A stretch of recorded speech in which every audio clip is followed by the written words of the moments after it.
Hey, Brian from Snake Bytes here. I get questions all the time about what I think about my hobby and my business. So today I'm going to go ahead and answer all of your questions. You're watching Snake Bytes.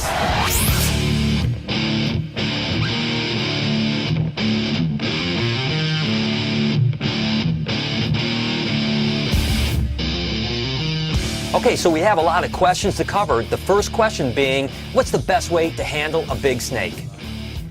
When handling a big snake, it's really important to use stuff like snake hooks, or when you're feeding it, use tongs. Of course, you guys that watch the show know that I don't use either one of these, so I'm going to set these down. The last thing you want to do is stick your hand right in her face because you're probably going to get bit. You can see how she's going to come out at me just like that. So what you want to do is just basically make sure you get around her so that she doesn't bite you. Once she realizes that you're not actually food, she'll actually mellow out, but you do have to be careful. Now again, normally this is a good animal. Basically, once you get her going, you can see now she's not all fired up like that. But again, you want to be careful because a bite of an animal like this is going to hurt quite a bit. Now, she didn't eat yesterday, so she doesn't seem nearly as fired up. Again, I always talk about reading big snakes. That's the biggest thing about handling them. That's how you're not going to get bit. So if I go in here and she doesn't seem to be acting like she's upset at all, I can just pick her right up, and you can tell she's not showing any aggression whatsoever. I always say when you're dealing with big snakes, you want to make sure that there's someone else in the same room so that if something does happen, like an animal does bite you or grab you or something like that, it can inflict some pretty good pain. Probably not something that's too dangerous, but you definitely want someone within earshot. The thing that I always say is respect your animal and you won't have a problem. Does buying snakes from a pet shop or someone that resells snakes hurt breeders like me?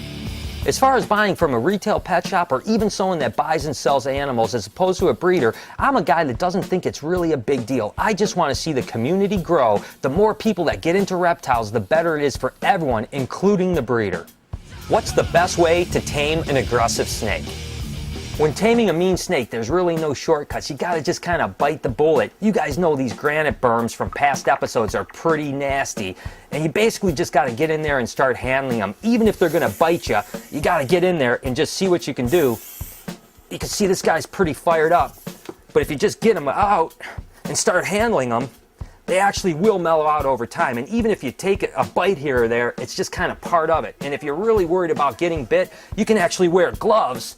And these guys will actually be a lot easier to handle. But even something like this that you can see is just really fired up and wants to bite me a lot, it's not that big of a deal. Actually, I don't really care that much about getting bit, but you guys might have a problem with it.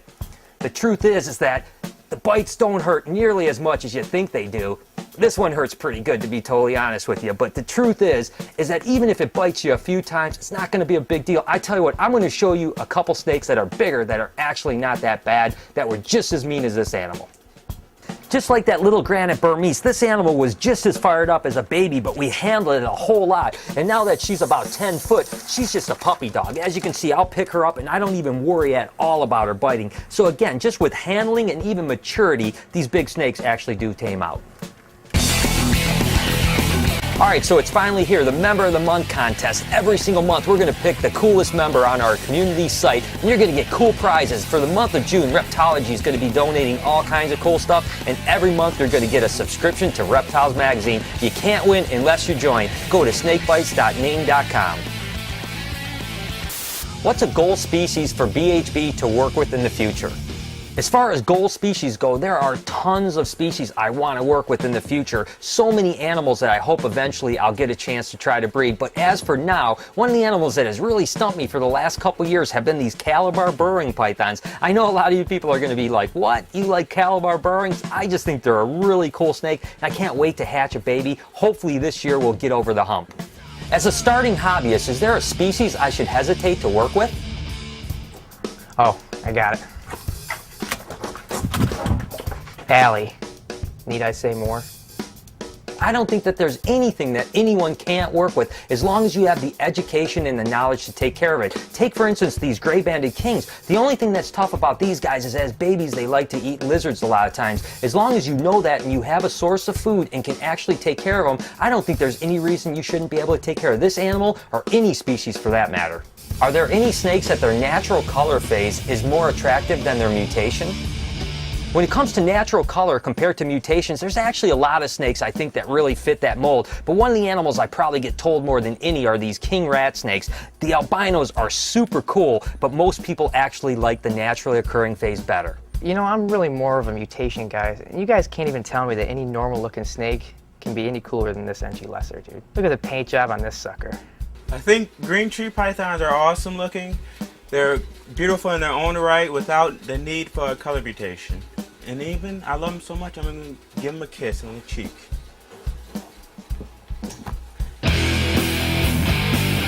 This is Allie with More for the Week, and today I have a clown ball python, and it has one single recessive mutation. And what I think is cool about him is the contrast between the gold and the black. Tune in next week for Allie's More for the Week. Do you have any interest in venomous snakes? I've only worked with non-venomous snakes my entire life, but I've always been fascinated with venomous animals. But to be honest with you, I've just been scared of getting bit by them. But my recent trip to Australia really made me fall in love with the lapids in particular. Do I think venomous snakes are in my future? I doubt it, but I tell you what, they are some awesome animals. What do you miss about being a smaller breeder? There's certainly a lot of advantages to being a big collection because you get to work with so many different animals and see so many different cool things. The downside is that you don't work with each individual animal yourself. You have people that are taking care of them. So when you're going through, sometimes you haven't seen parts of your collection for weeks or even months, and it's really kind of something that I miss, not being attached to each and every animal. How do you get a stubborn, gravid female to eat? This is actually a really good question because a lot of first-time breeders really get worried when their snakes get pregnant or gravid and go off of food. The truth is the majority of gravid ball pythons, or any snakes for that matter, will go off food. Take for instance this chocolate pastel. She's due to lay in a couple weeks. She hasn't eaten in 8 weeks, so it's nothing to worry about. As soon as they lay their eggs, they'll go back on food. Do snakes ever strike with their mouth closed? Most snakes actually do strike with their mouth open with the attempts to actually bite, but there are some bluffers out there. Even some cobras, when hooded up, will actually strike with their mouth closed. But one animal in particular we work with are hognose, and you can see they flare up just almost like a cobra. And you can see he's striking at me, but the truth is that it's not even open its mouth, so it can't bite me.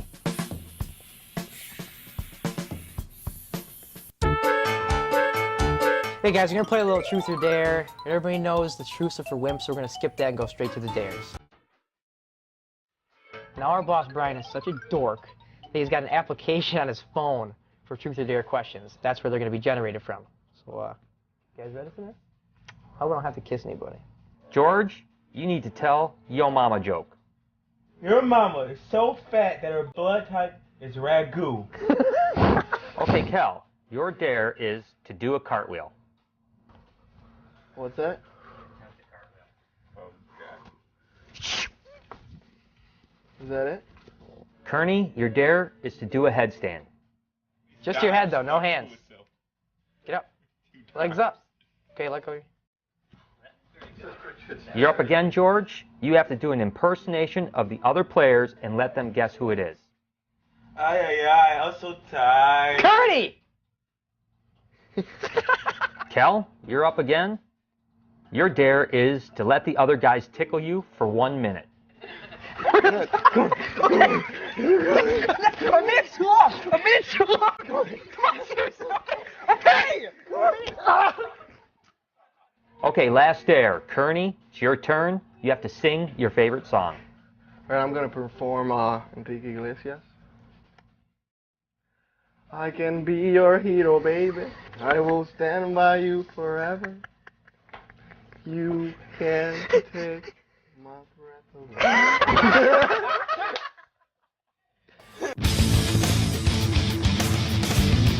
For this week's Comment of the Week on Is My Snake a Rat episode, the question was, what sucks about your job? And ex-cons girl said, something at my work that has become routine, unfortunately, is dealing with crackheads every day. I work at a corner store and it just happens to be in the part of town we all refer to as Crackhead Central. It bothered me at first, but after a year and a half I've gotten used to them, and they make a daily appearance at my work. At least they are loyal. well, you know what they say about crackheads. They are definitely loyal customers. Until next time, you guys keep sending me creative comments. I'm going to feature you on a future episode. Alright guys, it's Cal's question of the week.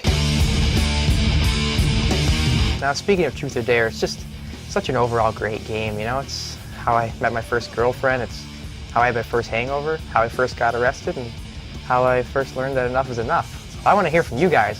What's your crazy or most interesting Truth or Dare story? Text or better comment below. Let me know. So there it is. I always enjoy reading all your questions and try to answer them to the best of my ability. As a matter of fact, we're going to set up a voicemail so you guys have another way to get in touch with us. Tell us what you think about the show and ask your questions. Until then, make sure you tweet us, Facebook us, and even comment down below. Until next time, this has been Snake Bytes.